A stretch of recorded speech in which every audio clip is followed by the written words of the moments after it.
Ya, jika kasus Jiwasraya sudah bergulir di ranah hukum dan politik, kasus Asabri ini belum ada progres yang signifikan. Kami akan membawa Anda untuk menyimak kembali runtutan pengungkapan dan juga polemik kasus Asabri berikut ini. Kita akan hadirkan data-datanya, pemirsa. Yang pertama, ini pertama kali diungkapkan mengenai dugaan korupsi di Asabri sebanyak 10 triliun lebih diungkap oleh Menko Polhukam Mahfud MD yang mengatakan, saya mendengar ada isu korupsi di Asabri yang mungkin itu tidak kalah fantastisnya begitu dengan kasus Jiwasraya di atas 10 triliun. Bahkan ia sempat mengatakan juga bahwa tidak hanya sekali Asabri ini tersangkut kasus korupsi saat ia menjabat menjadi Menteri Pertahanan pada tahun 2001.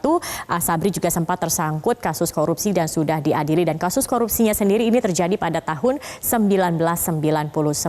Kemudian juga ini ternyata ada fakta lainnya, pemirsa, di mana OJK, kita lihat di grafik atau data berikutnya, OJK mengaku tidak mengawasi Asabri karena terhalang PP nomor 102 tahun 2015 diungkapkan oleh Ketua Dewan Komisioner BPK Wimbo Santoso. Ia mengatakan bahwa tidak mengawasi seluruh operasional Asabri karena kewenangan pengawasan Asabri ada di Inspektorat Jenderal masing-masing, yakni Kementerian Keuangan dan juga Kementerian Pertahanan. Jadi menurutnya perusahaan asuransi Asabri ini berbeda karena tidak menjual produk asuransi jiwa pada umumnya, karena khusus prajurit dan juga dananya dari APBN, sehingga pembinaan dan pengawasannya tidak seluruhnya menjadi atau ada di OJK. Kita akan lihat fakta berikutnya yang diungkapkan oleh BPK atau Badan Pemeriksa Keuangan. Dikatakan oleh anggota BPK Hari Azhar Aziz yang mengatakan bahwa menaksir kerugiannya ini sekitar 16 triliun rupiah. Sekarang masih dalam proses pengumpulan data dan informasi yang diperkirakan potensi kerugiannya bisa mencapai 10 sampai 16 triliun rupiah. Nah, menurutnya ini potensi kerugian ini tengah diinvestigasi atau audit investigasi tengah dilakukan selama 2 bulan oleh BPK ini sendiri. Jadi ada penghitungan kerugian yang berasal dari satu kesalahan penempatan investasi yang ada pada 2 instrumen investasi. Yang pertama adalah saham sebesar 9,7 triliun dan yang kedua reksadana ini sebesar 6,7 triliun rupiah. Nah, atas potensi kerugian ini kemudian BPK tengah melakukan audit investigasi selama 2 bulan untuk menghitung berapa jumlah kerugian negara akibat salah kelola dana di Asabri ini sendiri. Kita akan melihat juga ini ada bantahan yang dilakukan oleh Direktur Utama PT Asabri yang mengatakan, saya tegaskan berita tersebut tidak benar, kepada pihak yang ingin bicara gunakan fakta dan data berverifikasi, hentikan pembicaraan yang tendensius negatif. Jika ini terus berlangsung, dengan menyesal saya menempuh jalur hukum.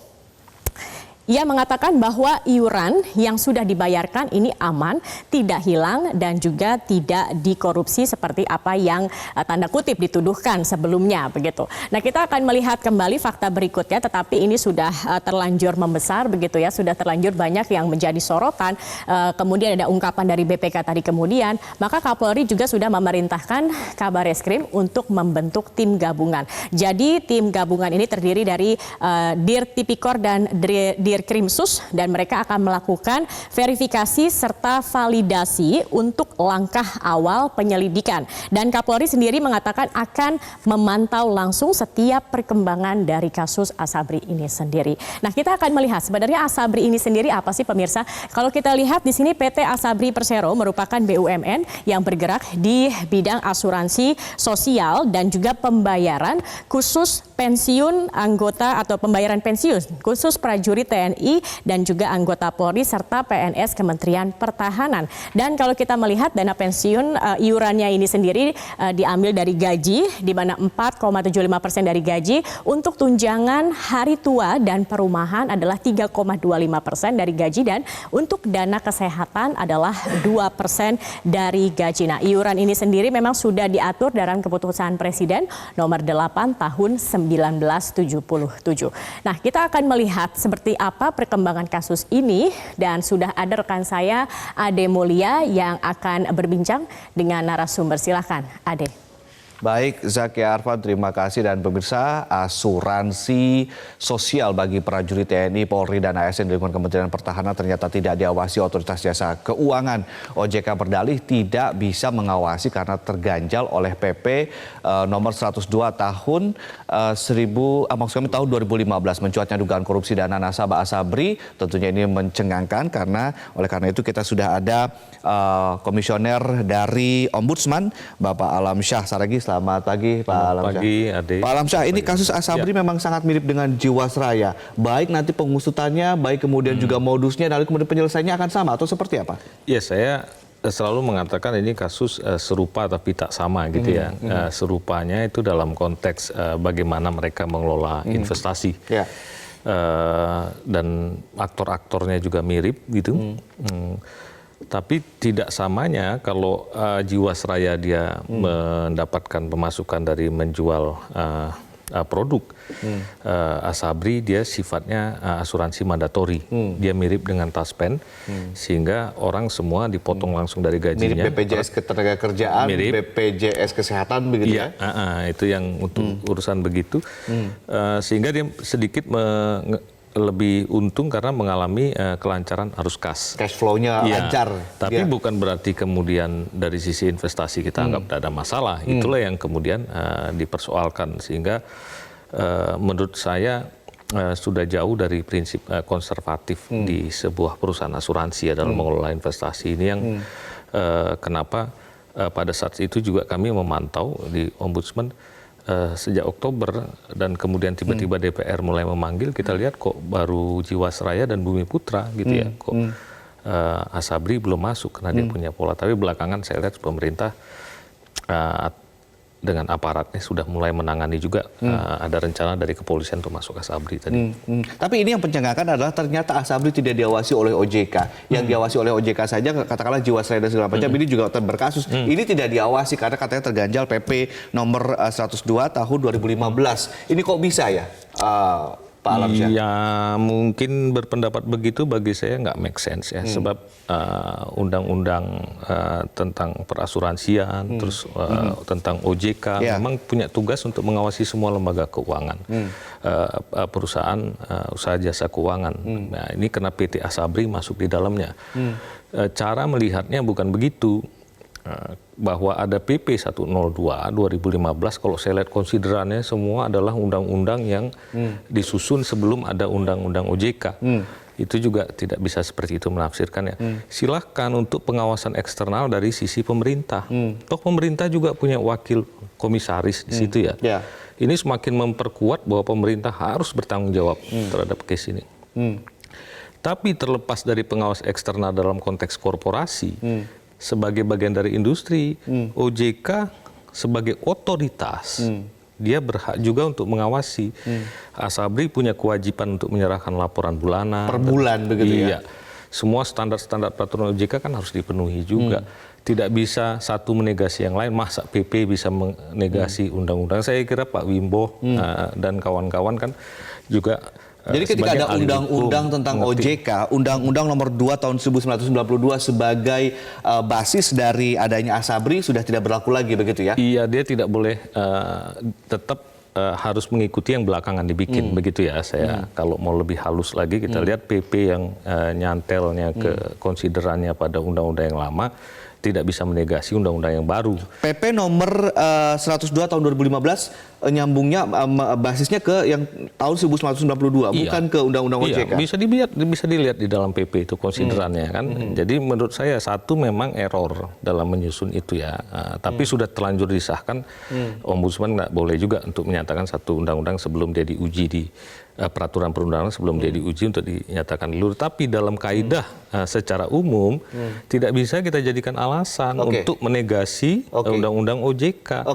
Pak Alamsyah, maaf saya potong. Undang-Undang nomor 2 tahun 1992 kemudian dihubungkan dengan PP nomor 102 tahun 2015. Sementara Undang-Undang OJK yang baru harusnya memang menggantikan Undang-Undang 1992. Kalau ini siapa yang salah? Bukan menggantikan, dia lebih spesialis. Lebih spesialis. Sehingga menurut saya cara melihat yang lex spesialis itu akan menggantikan begitu ya.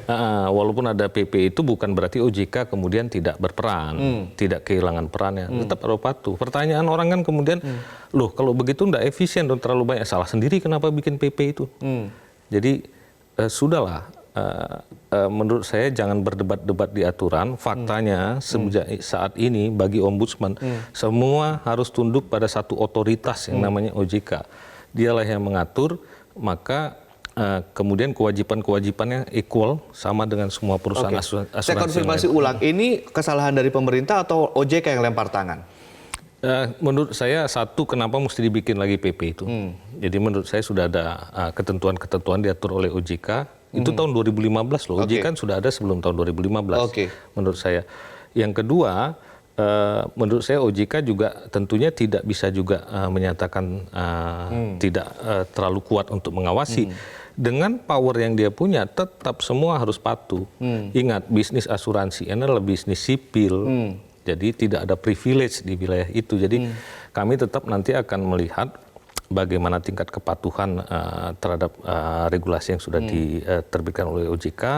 Kami juga akan melihat bagaimana OJK melakukan monitoring, pemantauan, apakah dashboard mereka tentang risk management itu bekerja di situ. Kami akan lihat nanti dan dalam minggu ini mungkin kami akan bertemu dengan OJK. Pak, untuk PP nomor 102 tahun 2015 yang kemudian dalam katakanlah ini yang kemudian ganjalan untuk OJK masuk begitu ya. Siapa yang membuatnya, Pak? Kan ini dalam hal ini pemerintah kan, dalam hal ini kementerian mana? Itu mesti dicek nanti ke Kementerian Kumham ya, siapa yang menjadi leading sektor, apakah Kementerian Pertahanan Keamanan, rasanya kalau Kementerian BUMN tidak akan sampai ke sana, karena dia pasti akan perlakukan sama semuanya. Apakah ada inisiator yang lain? Menurut saya untuk hal seperti ini, siapapun yang menjadi inisiator bagi saya tidak terlalu penting juga. Yang paling penting dia sekarang sudah menjadi produk peraturan pemerintah, tapi tidak boleh melemahkan fungsi OJK. Kalau mau dilakukan pengawasan oleh dua inspektorat dari Kementerian Keuangan dan Kementerian Pertahanan, mau dikoordinir oleh inspektorat Kementerian Pertahanan, terserah. Tapi tetap dalam konteks dia sebagai industri keuangan atau pelaku usaha jasa keuangan tetap harus patuh pada OJK dan semua harus ikut terhadap OJK. Pak, kalau dalam pengelolaan keuangan ini kan seperti katakanlah ada Asabri, ada BPJS, itu kan sebetulnya dana kelolaan masyarakat yang kemudian harus diinvestasikan untuk kemudian mencari ini dikelola lagi dan mencari profit begitu ya untuk kemudian bisa menghasilkan. Ini dalam proses seperti ini belajar dari Jiwasraya, kemudian Asabri, yang menurut Anda salahnya itu dari sudut pandang prosedur itu apa saja selain kemudian manajemen investasinya salah? Baik, kita kalau urusan pidananya ya, kesalahan dalam arti pidana itu urusan penegak hukum deh, Jaksa Agung dan lain sebagainya. Urusan kerugian negaranya dalam tata kelola keuangannya itu adalah urusan BPK. Tapi tata kelola secara keseluruhan di dalam itu memang jadi concern, jadi tugasnya Ombudsman untuk mengawasi. Apa yang salah apa yang kemudian nanti akan diperiksa dalam tata kelola? Ya, kita akan lihat misalnya di perusahaan, kita akan lihat apakah dia patuh, direktur kepatuhannya dibuat atau tidak gitu ya, terhadap peraturan-peraturan yang ada, apakah dia patuh. Salah satunya yang kami cermati kok tidak ada direktur kepatuhan. Ini kan penting. Itu satu. Kedua, dalam publikasi laporan keuangan, kenapa kok cuma satu lembar?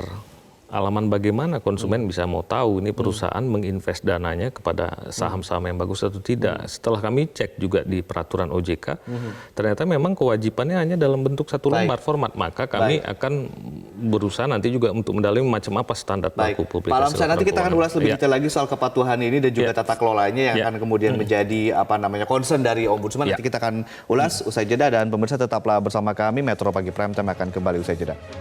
Ya, soal kasus Asabri, Pak Alamsyah tadi sempat menyebutkan soal tata kelola yang menjadi concern dari Ombudsman. Pertama adalah direktur kepatuhan, begitu ya. Ada poin-poin yang kemudian tadi mungkin bisa disebutkan kembali sebagai nanti bisa disambungkan kembali. Ya, ada beberapa hal ya. Satu, di level korporasinya sendiri. Pertama ya harus ada tuh direktur kepatuhan, dia yang akan cek itu semua. Kedua, jangan lagi dirangkap antara direktur keuangan dan investasi. Itu kan ada konflik of interest. Kemudian ada standar dari code of conduct di dalam itu yang diberlakukan umum. Misalnya karena ini sangat konservatif di perusahaan asuransi itu, kalau orang kerja di situ mau tidak mau dia HP pribadi dia harus ditaruh di locker dan memang harus menggunakan HP yang disediakan atau oleh telepon perusahaan. yang disediakan oleh kantor. Iya, telepon disediakan sehingga semua bisa record gitu ya, dan kalau ada apa-apa bisa diantisipasi. Termasuk ketika misalnya untuk manajer investasinya, Apalagi sehingga yang begitu. mau taruh di saham mana, mau Iya, taruh di betul. instrumen investasi Betul. apa, record ya. Ya, dan direksi yang suka motor gede itu sudah jadi warning harusnya. Kemudian nggak boleh terlalu bermewah, ini dikelola duit orang, apalagi transaksi ngobrol, main golf dan lain sebagainya itu harus diubah. Itu yang kemudian harus dicek betul. Masuk uji kelayakan dan kepatutan itu adalah salah satu profiling tentang manajemen ini, maka harus dilakukan. Yang kemudian berikutnya adalah pemerintah dalam wakilnya dalam bentuk komisaris ada di sana, maka kan komisaris punya tugas untuk mereport dari semua proses itu. Sehingga pemerintah juga tahu, dalam hal ini ada Kementerian BUMN, kalau Asabri tadi ada Kementerian Keuangan, Kementerian Pertahanan. Nah, ini semua harus dibikin standar yang lebih jelas. Di OJK juga harus mengawasi laporan keuangan, juga ada kewajiban publikasi dari perusahaan asuransi. Kami akan meminta standar baku untuk publikasi laporan keuangan itu jangan cuma yang 1 lembar.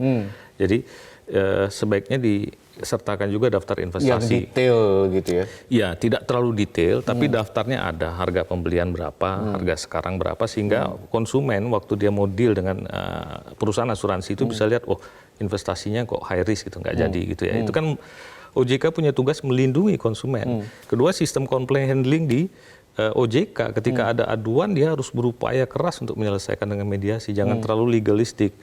Nah, terakhir juga karena dia punya instrumen PPNS, punya instrumen sanksi, gunakan power itu untuk menertibkan hal-hal seperti tadi. Pak Alamsyah, tata kelola yang kemudian Anda sebutkan tadi itu adalah temuan Ombudsman ketika handle kasus Asabri, atau memang ini akan difokuskan nanti? Kita akan fokuskan pada situ, tapi itu beranjak dari hasil deteksi kami. Jadi sebetulnya sejak Oktober kami cermati dan kami melakukan deteksi. Dan mereka tidak punya itu? Iya, Bu. Kami melihat lemah di situ. Tidak ada. Misalnya contoh ya, publikasi laporan keuangan. Asabri bilang kami memenuhi, tapi tahun 2017 kami cek di dalam annual reportnya, itu daftar investasi sudah dihilangkan, tidak ada. Tahun 2018 bahkan annual report yang memuat catatan atas laporan keuangan tidak dipublish. Nah, ini kan harusnya tidak boleh, harus dibikin lengkap. Oke lah kalau sekedar laporan keuangan yang ringkasan-ringkasan dipublish, tapi kan orang butuh yang lebih detail. Nah, itu contoh-contoh saja. Begitu juga Jiwasraya baru berantakan. Hampir serupa lah ya begitu ya. Tapi ini bilang bahwa Wakil Menteri BUMN Kartiko Wirjoatmojo sampai bilang harus menunggu Menko Polhukam Mahfud MD yang membawahi Kemenhan selaku pengelola dan pengawas perusahaan asuransi Asabri ini untuk kemudian menyelesaikan kasus ini. Apakah ini perlu? Enggak, saya kira enggak begitu. Aparat penegak hukum bisa masuk dan semua sudah ada prosedur. Cuma kan untuk menunggu kerugian negaranya berapa, tentunya kita harus tunggu BPK ya, supaya polisi kemudian bisa menindak dengan cepat. Enggak harus menunggu. Kalau penegakan hukum harus nunggu Menko Polhukam, pengawasan oleh OJK harus menunggu Menteri Koordinator. Tidak seperti itu. Tapi saya mungkin maksud saya Pak Kartiko ingin cara yang lebih smooth aja. Singkat saja Pak. Ada undang-undang SJSN ke depannya akan menggabungkan Taspen, Asabri dengan BPJS Ketenagakerjaan. Apakah ini solusi? Saya kira paling tidak yang pertama saran kami antara Asabri, Taspen itu sudah mulai dipikirkan untuk dikonsolidasi ya. Entah skemanya terserah dari Menteri Erik nanti, tapi kemudian mandat untuk diintegrasikan karena dia sifatnya mirip dengan asuransi sosial, walaupun dia korporasi seperti Jam Sostek dulu, maka itu harus didorong. Target 2029 harus dipersiapkan dari sekarang. Itu harus digabung. Harus lebih profesional lah ya. Teori-teori manajemen investasi dan juga pakem-pakemnya sudah ada, tinggal dipraktekkan saja kalau mau. Profesional, konservatif, bisa contoh asuransi terbaik. Dan asal tidak ada niat untuk korupsi. Baik, terima kasih Pak Alamsyah telah bergabung bersama kami di Metro Pagi Prime Time.